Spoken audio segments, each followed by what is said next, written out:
Giantisadong sarap ang hatid namin sa inyo dahil hindi regular kundi mas pinalaki at mas pinalutong daw na giant chicharon ang ihahain namin. Ang isa sa mga naunang gumawa nito ay ang kilalang chicharon factory na ito sa Valenzuela. Well, nung magawa kayong beef chicharon, the smallest, so meron na lang pumapasok na idea in my mind, nakakagawa ka naman ng chicharon, bakit di mo mag-isip na gumawa naman ng giant chicharon? Noong 2014 daw nagsimula ang pagbebenta ng giant chicharon. Na sa ngayon ay may habang 4 to 6 feet. Tulad ng ginagawa niyang giant chicharon, higante rin ang pagmamahal sa trabaho ng ating day off winner na si Kuya Brian De Castro. Isang mabait na empleyado, masunurin at matulungin sa kanyang mga kasamahan. Sa 7 taong pagtatrabaho, lagi siyang nagagawaran ng best in camaraderie sa trabaho. Ikaw na ang friendly. Pagdating naman sa tahanan, si Brian naman daw ay best asawa at best ama. Yan ang super papa namin, ng pamilya namin. Siya talaga yung tipo talaga ng tao na gagawin niya talaga ang lahat. Bili na kayo ng biko, 10 lang po. Sa harap ng bahay namin, nagtitinda kami, may lamesa kami ron. Yun, madaling araw pa lang. Talagang magbabaling tawak na yan para bumili ng mga kailangan sa paghahanap buhay namin. Kung sasabihin nga, siya yung lalaking walang pahinga dahil sa sobrang trabaho. Hindi naman siya nagrereklamo kahit kahit maraming trabaho, nakangiti pa rin ang nakangiti. Kuya Brian, hindi pwede ang walang pahinga. Kaya ihahanda na namin ang sorpresa namin para sa'yo. Mabubuo kaya ni Kuya Brian ang mga salita mula sa mga letra na nakalagay sa pork skin na ito? Eto na. Andiyan na si Kuya Brian at sinisimulan na niya ang daily routine niya. Kasabwat din namin ang lahat ng kasamahan ni Kuya Brian. Ayan na. Naku, mukhang hindi pa gets ni Kuya Brian Sa susunod na mahuhulog, siguradong maiintindihan na niya.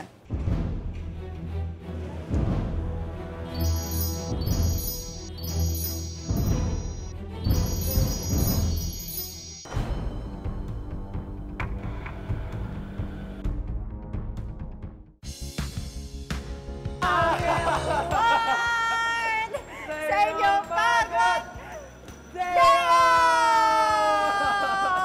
Hi, Kuya Brian! Kuya Brian! Congratulations, Kuya! Dahil ikaw ang aming Day of Winner! sa loob ng 7 years, Kuya, naranasan mo na bang mag-day off ng isang araw? Hindi pa? Hindi pa. Perfect, Kuya Brian, dahil kami bahala. Na-excite po ako. Tapos po, kinakabahan po yung feeling. Kasi po, hindi mo po alam po saan pupunta. Iba't ibang klase ng chicharon ang niluluto ni Kuya Brian. Tulad ng bilog, cocktails, beets, may laman, chicharong bulaklak at bituka. Halos 3,000 kilograms na balat ng baboy ang binabanlian ni Kuya Brian araw-araw. Kaya ang hiling ni Kuya Brian ay ma-refresh sa kanyang day off. Gusto ko pong pumunta sa beach ka para makapag-relax po. Tanggalin mo na yung uniforme mo, Kuya. Punta ka na doon. Sige na. Okay lang kami dito. Enjoy. Enjoy, Kuya, ha? Balitaan mo kami. Balitaan mo kami, Kuya. Bye! Maghanap na tayo ng magtuturo sa atin. Hanap na tayo? Tara! Tara. Tara! May anak sa pagkadalaga ang asawa ni Kuya Brian na si Ate Dayan. Si Brian, mula nung nagsama kami, alam naman niya na si Cyclone, hindi talaga sa kanya. Pero tinanggap niya yung... Kasi pag mahal mo po yung isang tao, mamahal mo rin po kung ano yung minamahal niya. Mabilis nakuha ni Kuya Brian ang loob ni Cyclone simula nang magsama sila ni Ate Dayan. Parang lagpas-lagpas na po yung pagiging tatay niya sa pag-aaruga niya sa amin. Parang kahit hindi niya po ako anak, tinuro niya rin po ako tunay na anak. Masaya po ako na nagkaroon po ako ng ganyan tatay. Pero nang magbinata na si Cyclone, nagsimula na itong mapabarkada at maging pasaway. Naloloko sa computer. Tumatakas po pag natutulog kami na sumasama sa barkada.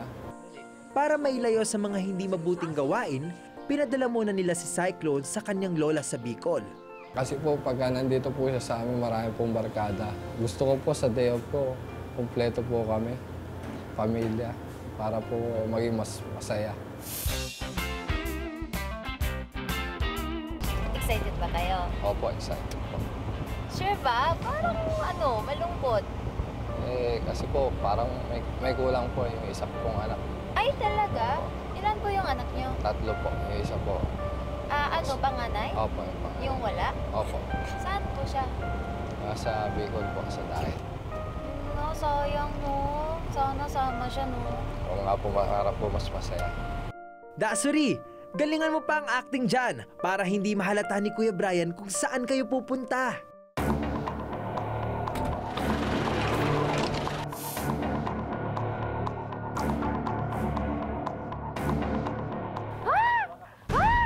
Sino yan? Si Kuya po.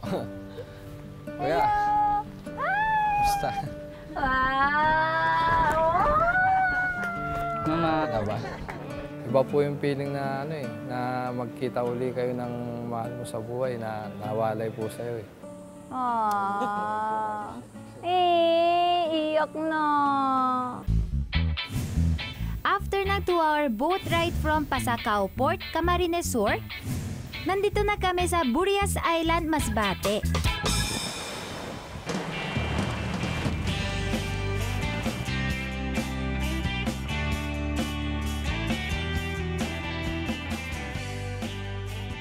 Doon po sa napuntahan naming resort, napaka-peaceful po. Banayad po yung mga ng dagat. Ayun po yung inaano ko na makapagpahinga po kami, sama buong pamilya, para ma-relax po. Welcome!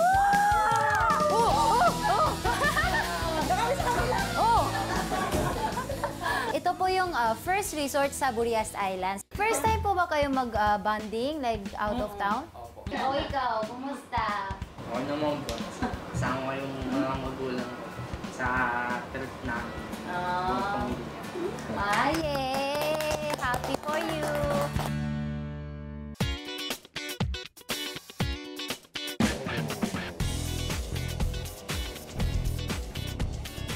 Jam-packed ang itinerary namin dito sa Masbate, courtesy of Biyahe Buddies in cooperation with San Pascual Tourism.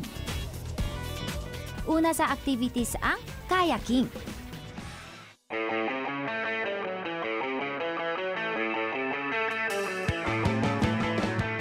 Sobrang saya po yung bonding namin nun. Kasi po, minsan lang po mangyari sa buhay namin yun na ganun po kasaya. Mukhang namiss talaga ng mag-ama ang isa't isa bonding to the max.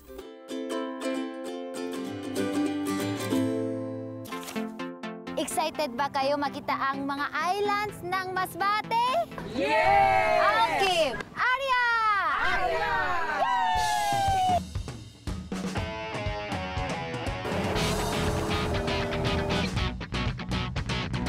Ang unang isla na aming papasyalan ay ang isla na Hugis Sombrero, ang Sombrero Island.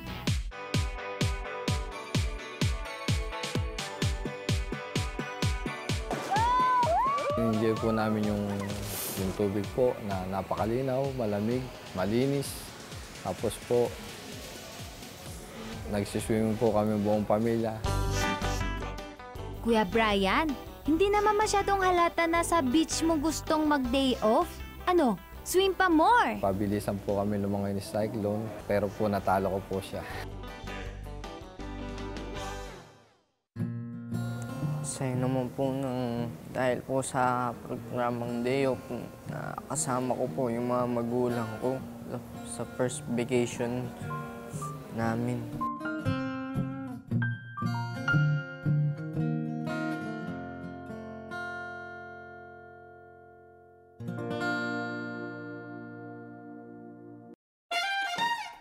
Dahil nag-enjoy na ang aming mga mata sa ganda ng tanawin, tiyan naman ang aming bubusugin. Oh, dahil nasa island tayo, hindi na kailangan kutsara at tinidor. Kamay-kamay na lang tayo, okay? Okay, let's go! Let's eat! Kain po!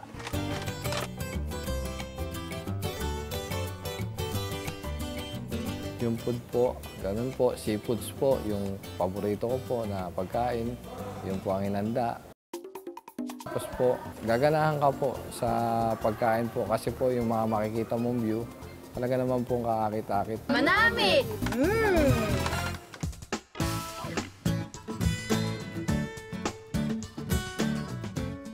Next stop, isang maliit na isla na umaapaw sa angking ganda, ang Tinalisayan Island.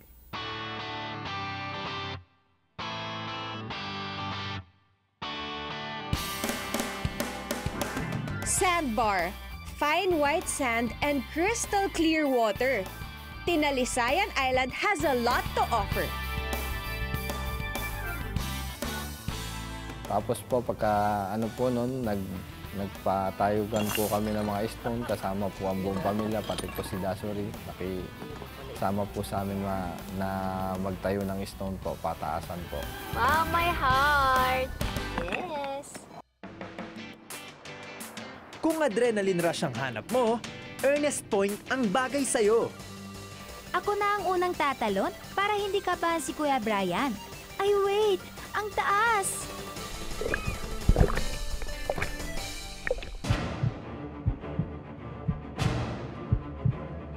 Grabe po yung kabak po doon na yung challenge po, tatalon po na almost 10 feet.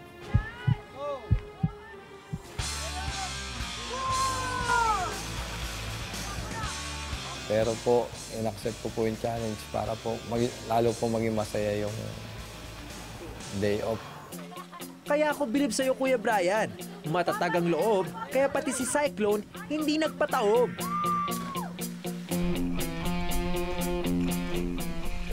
Tapos po nun, umulit po kami dalawa ni Cyclone na sabay po kami tumalon.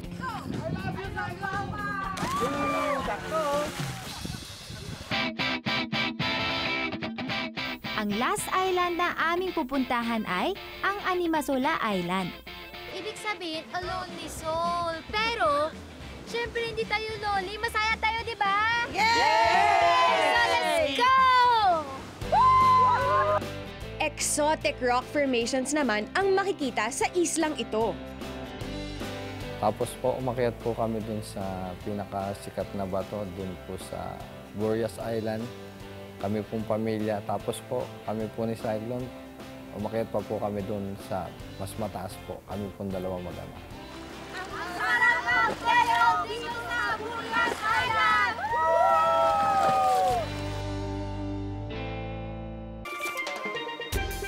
Pagkatapos ng island hopping, land tour naman ang aming gagawin. Old house, no? Guys, nandito tayo ngayon sa Nazareno Lazaro Ancestral House. Hello po! Ang bahay na ito ay ipinatayo ng unang Juez de Paz o judge sa bayan ng San Pascual, Masbate, si Antero Nazareno noong 1935. Let's go po. Ito po ang bahay nila. Okay. Kasi po si Nazareno, si Antero, siya rin po ang pinaka-general manager noon ng mga rancho dito, ng Gutierrez Hermanos Ranch. So dito ginaganap ang mga meeting noon nila. Ang kanyang retirement money na 9,000 pesos ang ginamit sa pagpapagawa ng bahay na ito. Sir, sino po nagdisenyo ng bahay na po na ito? Ayon sa kwento ni ex-Vice Mayor Rafael Evangelista, ang disenyo ng bahay na ito ay kinuha sa disenyo sa Naik, Cavite. Napakaluma po talaga nung mga ano nila, mga gamit. Nandito tayo ngayon sa Baling Sasayaw House. Das, di sumayaw ka. Tweet, tweet, tweet! Tweet, tweet, Ang balin sa sayaw ay isang uri ng ibon na lumilikha ng pugad mula sa kanilang laway. Ang mga pugad namang ito ay nagagawang ingredient sa soup. Wow! Wow, tingnan mo! Ang dami Paki-explain po, bakit po nandito yung mga birds? Ay ano po ito ma'am, matagal na po ito ma'am, 1993 pa po ito dito. Wow! Pero nag-start lang po sa dalawa. Ngayon ay halos 80,000 na balin sa sayaw ang namamalagi rito. So, pag umaga po, alis po sila? Opo, pag mga 5:30 na yung nag-aagaw ng dilim at liwanag, alis na po sila. Pero hindi naman po nauubos, mga 10% na iiwan po dito. Kasi yung may mga inakay, yung mga itlog, saka yung gumagawa ng pugad. Akin na lang yung mga 10 birds. Para may pera tayo, di ba? Dasuri, bawal lumingi. Pasaway ka talaga. Hindi pa natatapos ang aming sorpresa. Hebigat din ang aming natitirang rewards para kay Kuya Brian. Hi Brian, ihahandog namin sa inyo ang mga ito.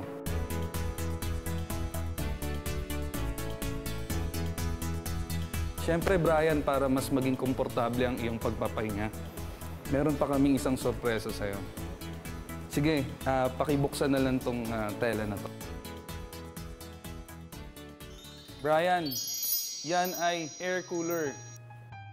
Lalo na po yung binigay po nila sa amin na air cooler. At least po pag uwi ko po sa bahay, kasi po galing po ako sa trabaho na mainit po. Pagdating ko po sa bahay na makakapag-relax po ako kasi po malamig po.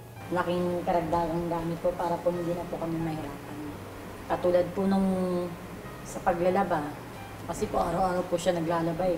Napakarami po nito. Hindi po kayang bilhin ng yung isang bugso po. Isa-isa lang po siguro mabibili po ito. Pero yung isang bugso na ganito po kadami, hindi po siguro kakayatin. Huwag ka nang umiyak. Deserve mo lahat ng blessings, Kuya Brian. Ang huling regalo namin sa'yo ay tiyak na makatutulong sa kabuhayan ninyo. Taran! Isang 3-in-1 food cart package na may kasamang set of equipment. Sana po makatulong to itong business na to sa pang-araw-araw na pangkabuhayan nyo. Congratulations po, Kuya Brian. Apo. Thank you po. Malaking pagtulong po.